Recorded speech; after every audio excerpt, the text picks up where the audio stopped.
Welcome to Networking RX, a podcast devoted to helping business professionals like you enhance your networking skills in order to become more proficient giving and receiving quality business referrals and improving the overall quality of your life and the lives of those around you. The Networking RX podcast is a production of AmSpirit Business Connections, an organization whose mission is to empower business success through networking.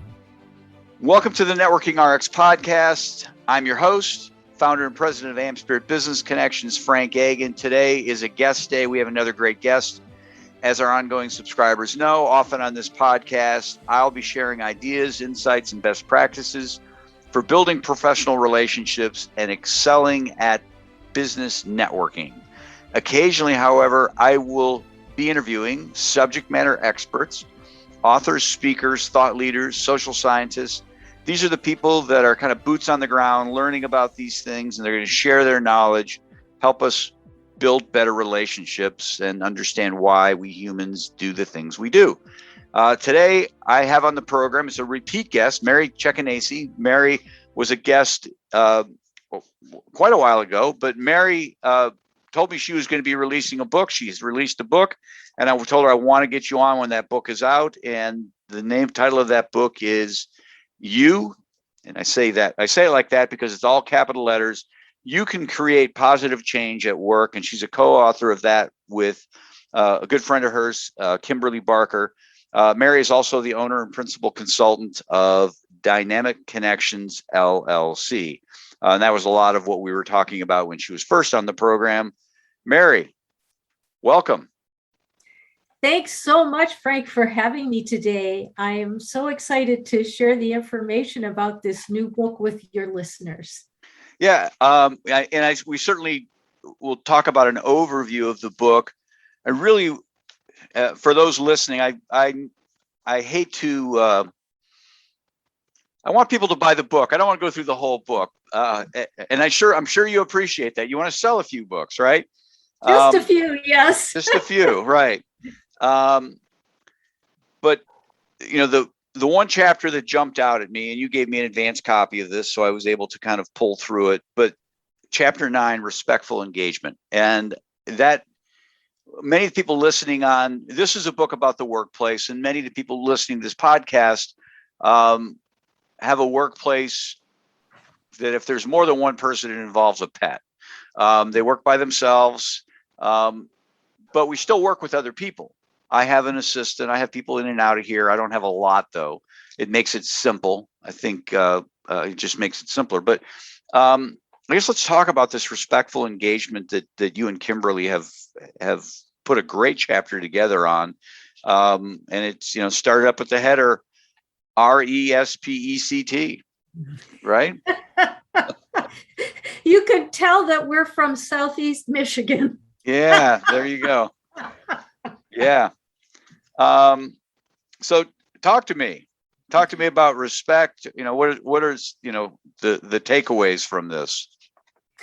I'm happy to share that with you. It's a subject that I'm passionate about. I've been talking about this particular title of respectful engagement for almost 14 years now. So it's something that I am quite familiar with. When you say respectful engagement, a lot of people go kind of all over trying to figure out what it is. Some people think that it is being courteous. Some people think that it is being a good listener. And others may think it's something like just being really empathetic. It's all of those things and more, all right? And it's something that we kind of take for granted. We don't stop and think about the importance of little things that we do day to day that convey this idea of respect. It can be something that's undermined very quickly by negative gossip. You think about even on social media, how quickly people jump on board and say bad things about someone, or you see the cyberbullying that goes on with the teens and all the horrible repercussions of that. All right. I've decided I would like to start a new movement, and it's called positive gossip. When you find somebody's done something well, let others know. This started from a story I read in a magazine about a woman who was talking to a friend about her mother-in-law. And she talked about how great her mother-in-law was. She was available when needed. She kept her opinions to herself. She loved her grandchildren and loved spending time with them. She was just an all-around nice person. Well, the friend she told it to went to the mother-in-law and told her exactly the story. Of course, the mother-in-law just beamed, knowing that that was how her daughter-in-law truly felt and saw her. It's something as simple as that, telling a story, a good story about someone and sharing it. If someone gets a promotion, somebody does something, gets a new client, celebrate it and let your friends help you promote that celebration. All right. That's one of the things that I think is negative gossip is so horrible, and yet it's done all the time. Sometimes we do it without thinking. So I want to try and have a switch to spending our time doing this other. All Well, right? I guess to interject, the mother-in-law story, I would suspect that that would inspire the mother-in-law to continue those behaviors. Absolutely. Absolutely. Why would she want to change? Right. There's no reason in that situation to change. So people often ask things like, how can we do more of this? Or how is it reflected? How do you see it? Well, I often tell the story that when someone's speaking to you, sometimes it's hard to be fully present, to be fully listening, because our brain can absorb 300 to 500 words a minute. But we speak, even when we're Italian and we talk with our hands, only 125 to 150 words a minute. So in our minds, we may be thinking about the next meeting that we've got. We may be thinking about a project we're working on and what are the next steps we have to do. We may even be thinking about what are we going to have for dinner tonight. So it's really, really hard to focus. But we like to be heard. So expressing that courtesy to someone else is just as important. We want to give them what we would like to receive in return. So let me give you a quick story about someone who didn't listen. So Jack works in a nonprofit organization. His boss is Melanie. Because they are a nonprofit, they are always trying to get grants and funding, right? And it's Jack's responsibility to keep track of the budget, to make sure that all the reports for the funder are done on time and accurate. And he noticed something that was disturbing to him. And he went to Melanie and he said, I'm noticing in the budget that money is being spent on something that wasn't approved by the funder. If this continues, we could run into serious problems, including the funder asking for the money back. Well, Melanie just thought Jack was just being overcautious and, just overreacting and didn't pay any attention to him. Well, 6 months to a year later, the funder came back and said, we never approved this line item that you're spending money on.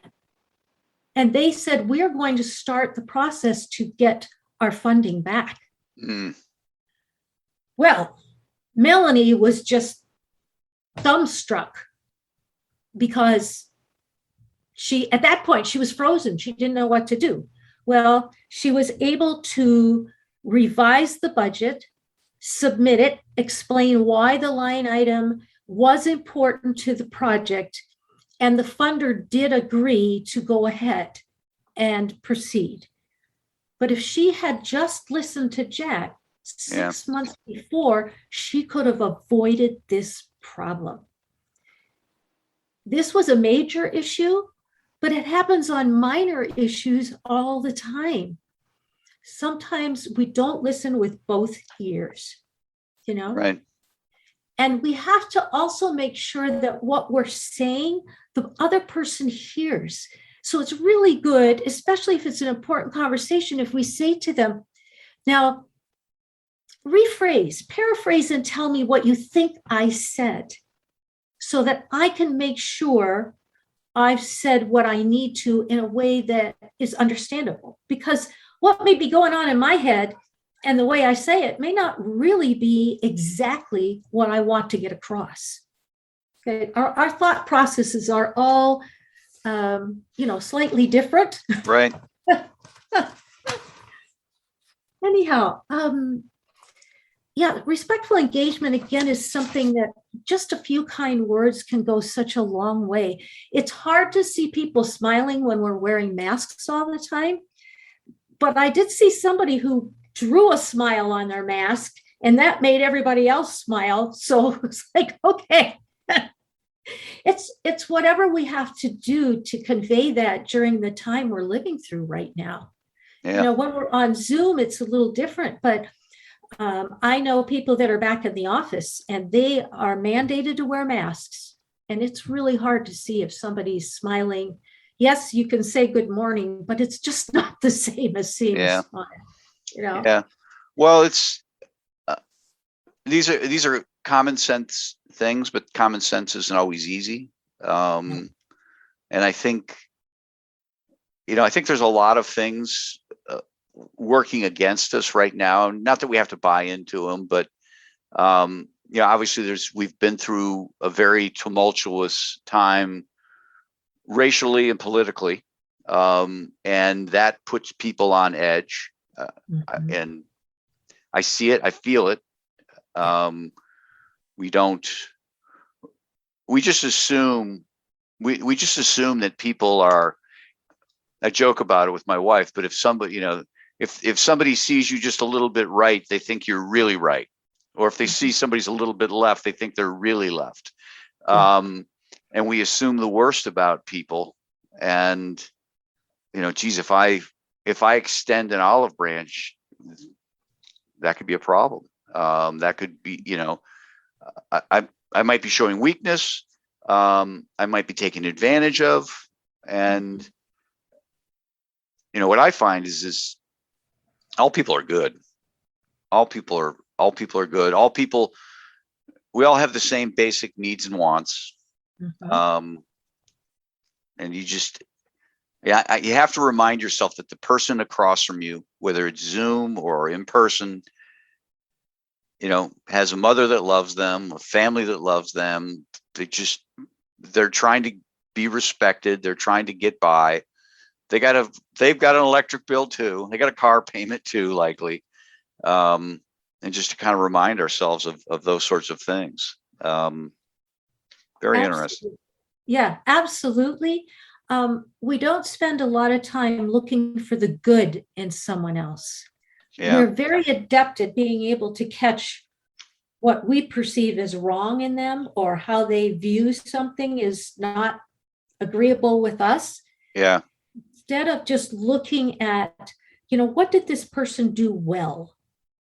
And is there something I can learn about what they do well? Instead of just always focusing on the negative. You get back to the mother-in-law story, again, I love the notion of positive gossip. Now, it might be that the mother-in-law is not totally perfect at keeping her opinions to herself, right? We're all imperfect. Yes. But she does a fairly good job of it. And so by the daughter-in-law saying, she keeps her opinions to herself, the mother-in-law is going to probably do a better job of it. Right? Yes, absolutely. Yeah. Yes, because she's being validated for what she's doing, you know, and not only that, she's being valued. And if anything else, that's what respectful engagement about. It's about being valued as a person, something we all really, really desire and want. I want to tell you another story about, and this is like respectful engagement in practice. Right. Okay.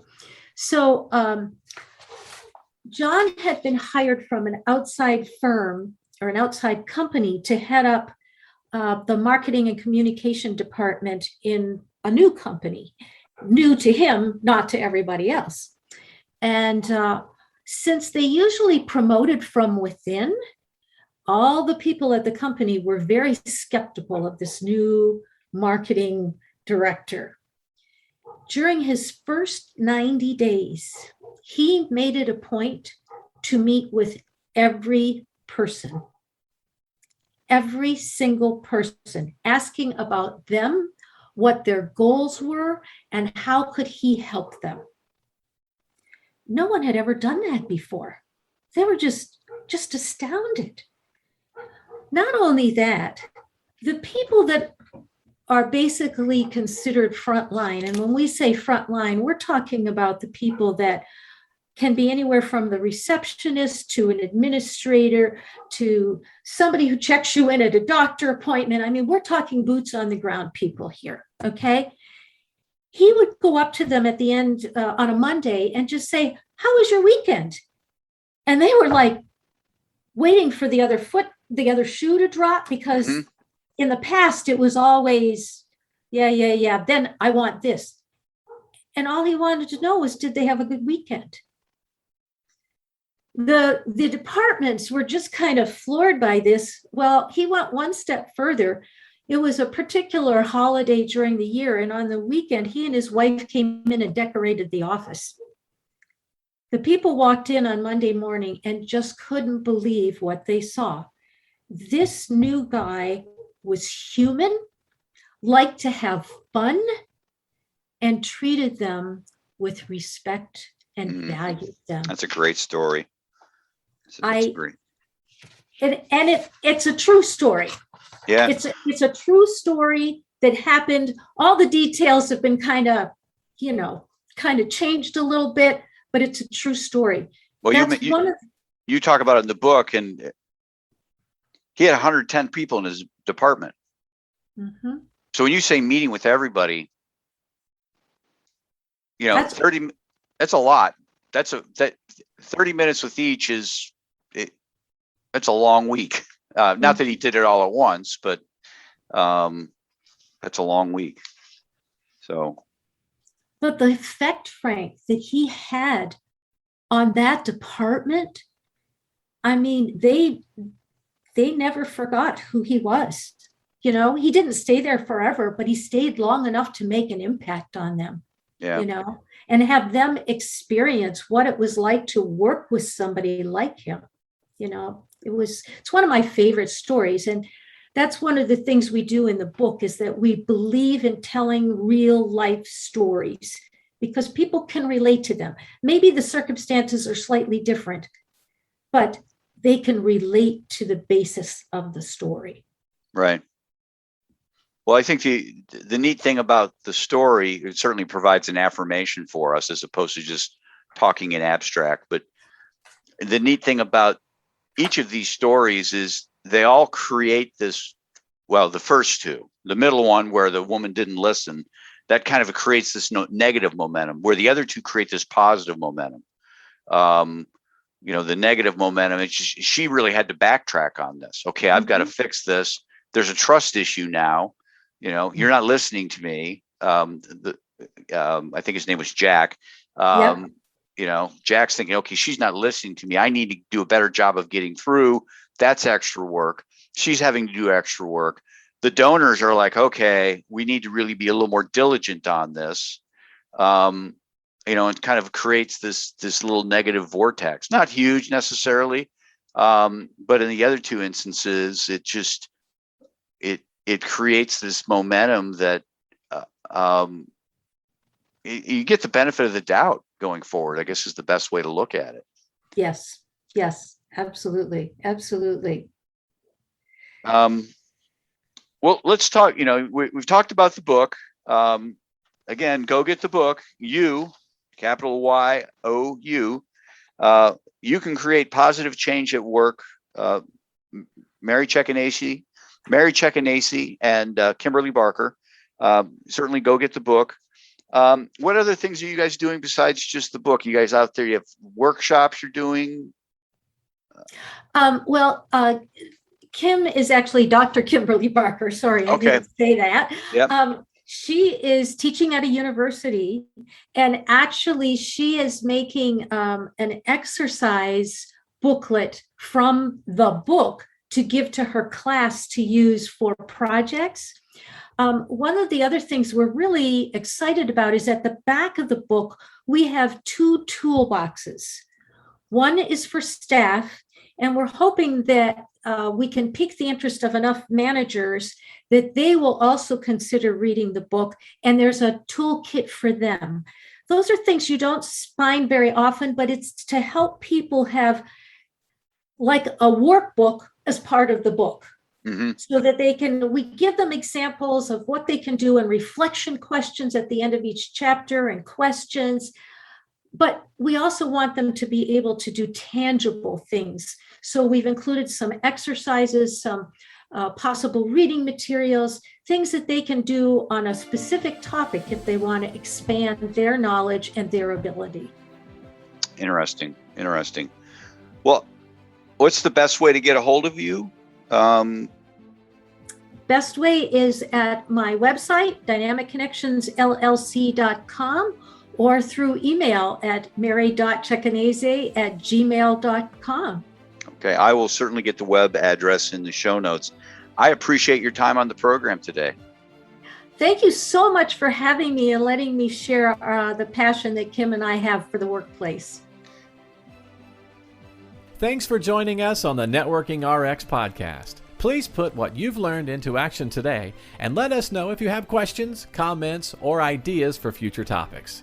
You can email them to us at podcast@amspirit.com.